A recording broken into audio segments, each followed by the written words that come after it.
खबरों की शुरुआत करेंगे अहम खबर के साथ। कर्नाटक में एक मर्तबा फिर वज़ीर-ए-आज़म नरेंद्र मोदी की सिक्योरिटी में चूक का मामला सामने आया है। यहां पीएम की रैली के दौरान सिक्योरिटी में ये चूक हुई। एक शख्स को पीएम की तरफ दौड़ लगाने की कोशिश में दबोचा गया है। पुलिस मुस्तैद थी। जैसे ही इस शख्स ने भागने की कोशिश की, पुलिस ने रास्ते में ही इसे पकड़ लिया। सिक्योरिटी एजेंसियों ने इसे हिरासत में ले लिया है। इस शख्स से पूछताछ की जा रही है।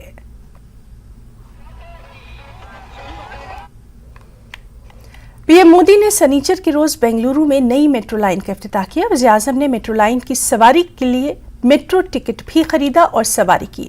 पीएम ने इस दौरान मेट्रो में मौजूद लोगों से बातचीत भी की। पीएम ने चिकबल्लापुर में Shri Madhusudan Sai medical and science and research institute का इफ्तिताह भी किया। इस खास मौके पर वज़ीर-ए-आज़म नरेंद्र मोदी ने कहा कि सबकी कोशिशों से हिंदुस्तान तरक्की की सिमत गामजन है। सबकी हिस्सेदारी से मुल्क तेजी से आगे बढ़ रहा है। पीएम ने कहा कि आजादी के अमृत महोत्सव में मुल्क ने तरक्की करने का संकल्प लिया है। पीएम ने अपोजिशन पर भी हमला किया और कहा कि कुछ पार्टियों ने वोट बैंक की सियासत के लिए जबानों का खेल खेला।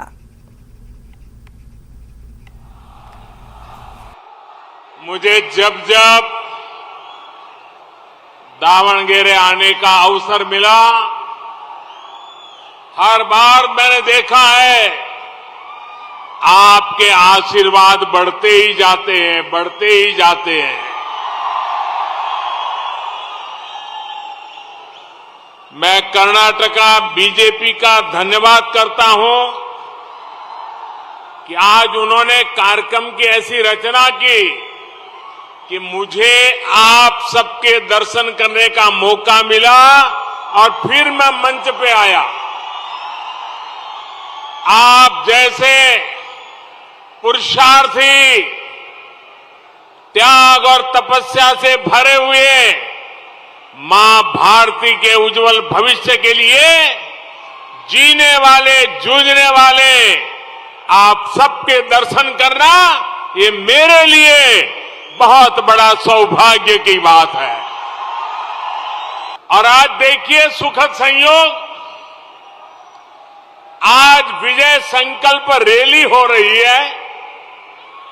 उसी समय हमारे कर्नाटका में कलबुर्गी में जो कांग्रेस पार्टी के राष्ट्रीय अध्यक्ष की कर्मभूमि है, आज वहां मेयर, डिप्टी मेयर का चुनाव था और कलबुर्गी में भारतीय जनता पार्टी के मेयर, डिप्टी मेयर जीत गए। कांग्रेस पार्टी के राष्ट्रीय अध्यक्ष के घर में भाजपा का विजय डंका बज गया। लोकसभा की रुकनीयत मंसूख होने के बाद कांग्रेस लीडर राहुल गांधी ने मरकज की मोदी हुकूमत पर तीखे हमले किए। राहुल गांधी ने प्रेस कॉन्फ्रेंस करते हुए कहा कि बीजेपी और खासकर वज़ीर-ए-आज़म पर इल्जामात की बौछार कर दी। राहुल गांधी ने कहा कि अगर वज़ीर-ए-आज़म को लगता है कि मुझे डराकर, जेल में डालकर, नाअहल करके, मारपीट करके खामोश करा लेंगे तो वो गलत फहमी में है। राहुल गांधी ने मजीद कहा कि पीएम पैनिक हो गए हैं। उन्होंने अपोजिशन को सबसे बड़ा हथियार दे दिया है। मुझे इन सब से कोई फर्क नहीं पड़ता। बीजेपी के माफी मांगने के मुतालबे पर राहुल गांधी ने कहा कि मैं सावरकर नहीं, गांधी हूं और गांधी कभी माफी नहीं मांगते। सोचें कि मुझे डिस्क्वालीफाई करके, धमका के, जेल में डाल के मुझे बंद कर सकते नहीं। मेरी वो हिस्ट्री नहीं है। मैं हिंदुस्तान के लोकतंत्र के लिए लड़ रहा हूं और मैं हिंदुस्तान के लोकतंत्र के लिए लड़ता रहूंगा। किसी चीज से नहीं डरता हूं। यह सच्चाई है। राहुल गांधी सोचता है मेरा नाम सावरकर नहीं है, मेरा नाम गांधी है। गांधी किसी से माफी नहीं मांगता। और मैंने कहा, पार्लियामेंट हाउस में कहा कि भैया मुझे बोलने दीजिए ना, एक बार तो बोलने दीजिए। 2 बार चिट्ठी लिखी, तीसरी बार मैं पर्सनली स्पीकर से जाके कहता हूं, स्पीकर सर प्लीज, आप डेमोक्रेसी के लोकतंत्र के आप प्रोटेक्टर हैं, मुझे बोलने दीजिए। मुस्कुरा के कहते हैं भैया मैं तो नहीं कर सकता। आप नहीं कर सकते तो कौन कर सकता है? शायद मुझे जाके मोदी जी से पूछना पड़े। वो तो करने नहीं देंगे। तो मेरा जो पॉइंट है, इस देश में लोकतंत्र खत्म हो गया है। इस देश के लोग जो इनके दिल में है, हमारे दिल में है, बोल नहीं सकते हैं। इस देश के इंस्टीट्यूशंस पर आक्रमण हो रहा है। और बीजेपी ने राहुल गांधी पर पलटवार करते हुए कहा कि राहुल गांधी के खिलाफ हत्या इज्जत के 60 मामले चल रहे हैं। उन्होंने पसमानदा समाज की तौहीन की थी। बीजेपी के सीनियर लीडर रविशंकर प्रसाद ने प्रेस कॉन्फ्रेंस करते हुए कहा कि राहुल गांधी को यह मालूम होना चाहिए कि तनकीद का मतलब गाली गलौच नहीं होता। रविशंकर प्रसाद ने मजीद कहा कि झूठ बोलना राहुल गांधी की फितरत हो चुकी है। प्रेस कॉन्फ्रेंस में आपको बुलाया है राहुल गांधी की झूठी बेबुनियाद बातों का जवाब देने के लिए।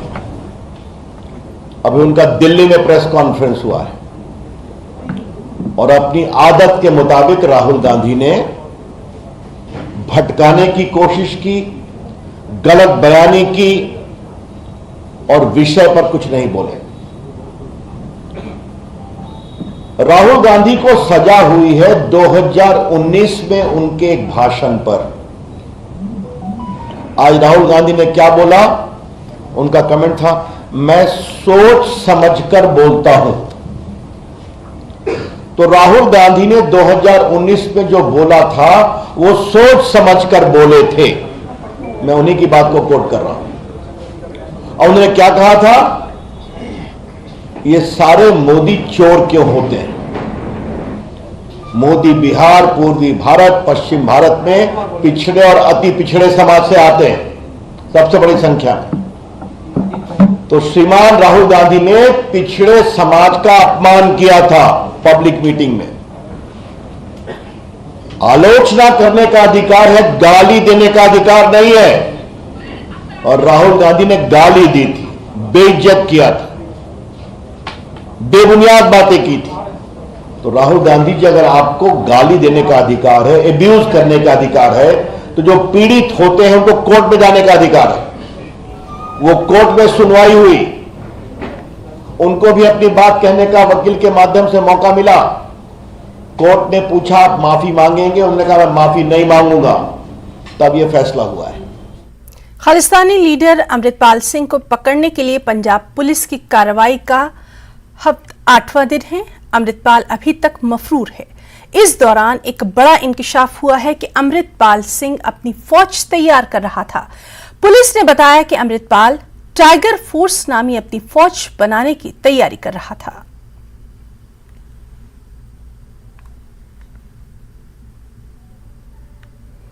खालिस्तान के हामी अमृतपाल सिंह को लेकर पंजाब में सियासत गर्म है। इस बीच दिल्ली के वज़ीर आला और आम आदमी पार्टी के कन्वीनर अरविंद केजरीवाल ने बगैर नाम लिए इस मामले का जिक्र किया। केजरीवाल ने जालंधर में खिताब करते हुए भगवंत मान हुकूमत की पीठ थपथपाई। केजरीवाल ने कहा कि माजी में कुछ लोगों ने पंजाब में अमन खराब करने की कोशिश की, लेकिन हुकूमत ने सख्त फैसले लिए और जिन लोगों ने माहौल खराब करने की कोशिश की वो अब भागे फिर रहे हैं।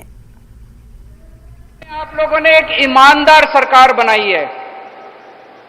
ऊपर वाले की कृपा से यही एक मौका है जब हम सब मिलकर एक रंगला पंजाब बना सकते हैं। ईमानदार सरकार है, हम पैसे चोरी नहीं करते, पैसे डाका नहीं डालते। जितना पैसा टैक्स में आता है सारा पैसा आपके ऊपर खर्च करते हैं। यही मौका है। 3 करोड़ पंजाबी मिलके पंजाब सरकार के साथ इस बार हम सारे मिलके एक रंगला पंजाब बना सकते हैं। पिछले कुछ दिनों में आपने देखा किस तरह से कुछ लोगों ने पंजाब का माहौल खराब करने की कोशिश की। हमें किसी हालत में माहौल खराब नहीं होने देना। हमें पंजाब में शांति और कानून व्यवस्था बना के रखनी है। कई बार कठोर निर्णय लेने पड़ते हैं, लेकिन आम आदमी पार्टी की हमारी पंजाब सरकार भगवंत मान जी के नेतृत्व में अगर हमें कठोर निर्णय लेने पड़ेंगे, हम कठोर निर्णय लेने से भी पीछे नहीं हटेंगे।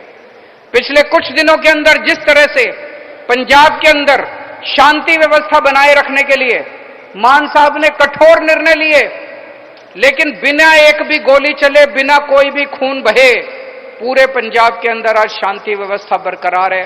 और जो गलत काम करने की कोशिश कर रहे थे, माहौल खराब करने की कोशिश कर रहे थे, वो लोग आज दुम दबा के भाग रहे हैं। तो किसी जो भी शांति खराब करने की कोशिश करेगा उसे बख्शा नहीं जाएगा। एक और अहम खबर, बर्तानिया में हिंदुस्तानी सिफारतखाने पर किए गए हमले का मुद्दा ब्रिटेन की पार्लियामेंट में भी उठा। बर्तानिया के रुकने पार्लियामेंट बॉब ब्लैकमैन ने हाउस ऑफ कॉमन्स में कहा कि हम अभी इस मुल्क में खालिस्तानी दहशतगर्दों को पनाह दे रहे हैं। हम इन पर पूरी तरह से पाबंदी लगाने को लेकर क्या फैसला ले सकते हैं। वाज़ेह रहे कि कुछ दिनों कबल ही खालिस्तानी हामियों ने लंदन में वाक़ हिंदुस्तानी सिफारतखाने पर हमला किया था और तिरंगे को उतारने की कोशिश की थी, जिसके बाद वहां के सिक्योरिटी इंतजामात पर सवाल खड़े हो गए थे। समाजवादी पार्टी के रुकने असेंबली इरफान सोलंकी को कानपुर कोर्ट में पेश किया गया। इरफान सोलंकी को महाराजगंज जेल से कानपुर कोर्ट लाया गया, जहां उन्होंने कोर्ट जाते वक्त लोगों को रमजान की मुबारकबाद दी। कोर्ट से पेशी के बाद लौटते वक्त उन्होंने शायराना अंदाज में कहा कि मुल्क में अभी सुप्रीम कोर्ट है, सबके साथ इंसाफ होगा। इरफान सोलंकी पर फर्जी आधार कार्ड पर सफर करने के इल्जाम में कानपुर में मुकदमा दर्ज है। इस तरीका है आरज़ू का, ना बंदगी मेरी बंदगी है, ये सब करम है मेरे अल्लाह का कि बात अब तक सामने छोड़िए आप लोग बात करेंगे। इरफान राहुल गांधी की सदस्यता चली गई है? नहीं जाएगी। राहुल की चली गई है? नहीं जाएगी। अभी सुप्रीम कोर्ट है और ऊपर वाला है। अभी तो फिलहाल चली गई। अभी तो बहुत कुछ होना है। अभी तो दिन है, अभी तो रात भी होना है। आपके साथ क्या होना है?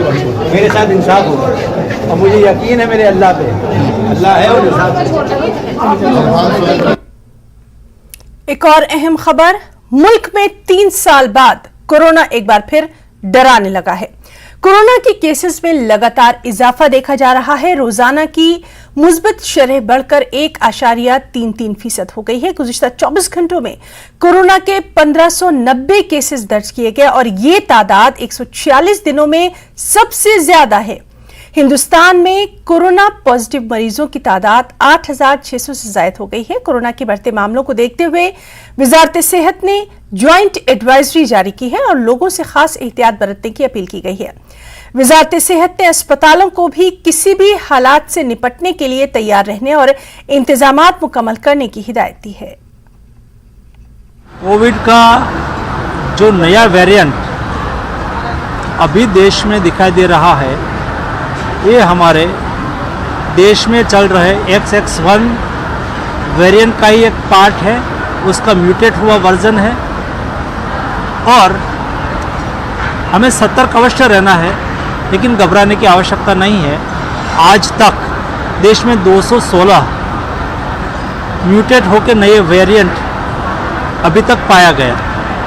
कोई भी नया वेरिएंट आता है, जीनोम सीक्वेंसिंग से हमें पता चलता है तो तुरंत वेरिएंट को आइसोलेट किया जाता है। उसके पर हमारी वैक्सीन की इफेक्ट है कि नहीं है उसकी स्टडी की जाती है। आज तक जो भी वेरिएंट मिले हैं सभी वेरिएंट पर हमारी वैक्सीन इफेक्टिव रही है, ताकि हम सब लोग वैक्सीनेटेड हैं, इसलिए ज़्यादा रिस्क नहीं है। लेकिन भी कोई कोविड ग्रस्त पेशेंट है तो वो कोविड प्रोटोकॉल का पालन करें। हम भी उसके पास रहे तो हम भी कोविड प्रोटोकॉल का पालन करके हम अपने को स्वयं को बचा सकते हैं। कोविड का वैक्सीन लेके मार्केट में उपलब्ध है, बहुत सस्ते दर से मार्केट में भी वैक्सीन मिल सकता है। गवर्नमेंट में कई बार उपलब्ध है नहीं है, वो इश्यू अभी नहीं रहा है। जब वैक्सीन उपलब्ध नहीं था, प्राइवेट सेक्टर को मंजूरी नहीं दी गई थी, तब ये इश्यू था। अभी सरकारी तौर पर भी उपलब्ध कराया जा रहा है और सभी प्राइवेट हॉस्पिटल को भी, कई प्राइवेट हॉस्पिटल भी ये वैक्सीन अपने यहाँ रख के प्राइवेट ट्रस्टी से भी लगा रही है और देश के नागरिक लगा भी रहे। Indian institution of public administration Jammu Kashmir ने एक रोजा सेमिनार का इनेकाद किया, जिसका उन्वान था सिंध आबी मुआहदे पर पाकिस्तान को हालिया नोटिस, इसकी अहमियत और पस मंजर।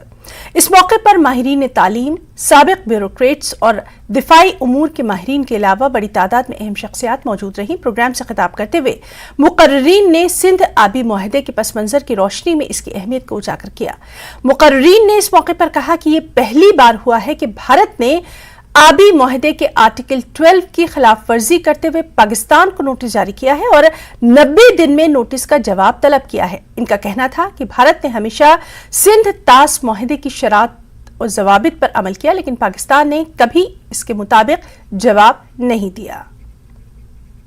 पाकिस्तान ने जो पाकिस्तान के परस्त लोग हैं उसको सपोर्ट करने वाले हैं, वो लगातार ये कहते रहे हैं कि ट्रीटीज़ अनचेंजेबल, इसको मॉडिफाई आप नहीं कर सकते।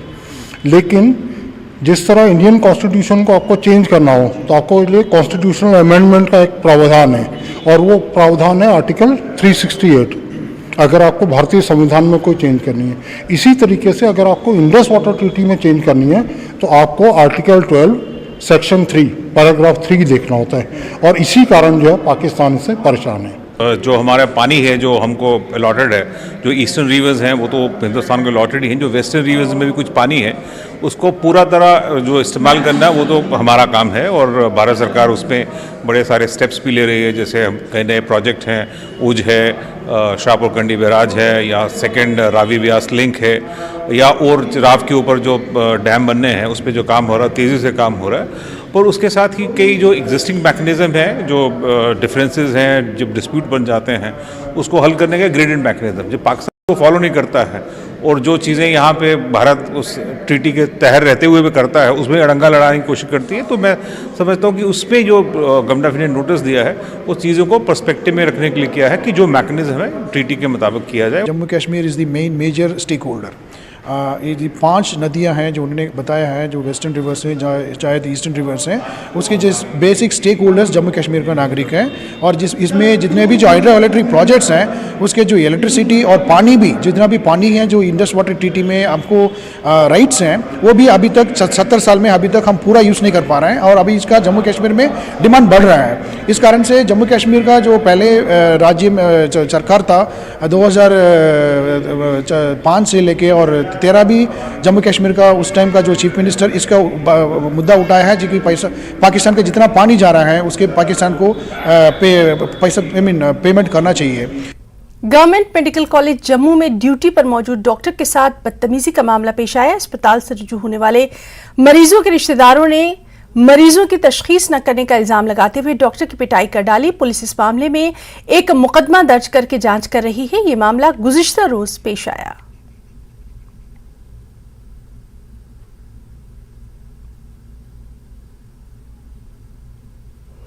पाकिस्तान के साबिक वज़ीर-ए-आज़म इमरान खान को इंसदाद दहशत गर्दी के 3 मुकदमात में अबूरी जमानत मिल गई है। इंसदाद दहशत गर्दी की अदालत ने इमरान खान की अबूरी जमानत मंजूर कर ली है।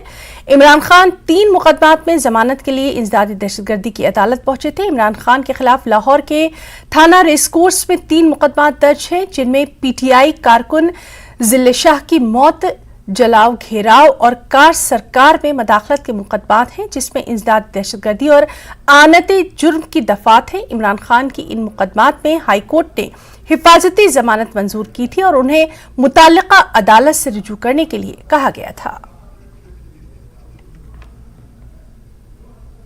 देश प्रदेश में फिलहाल इतना ही। नमस्कार।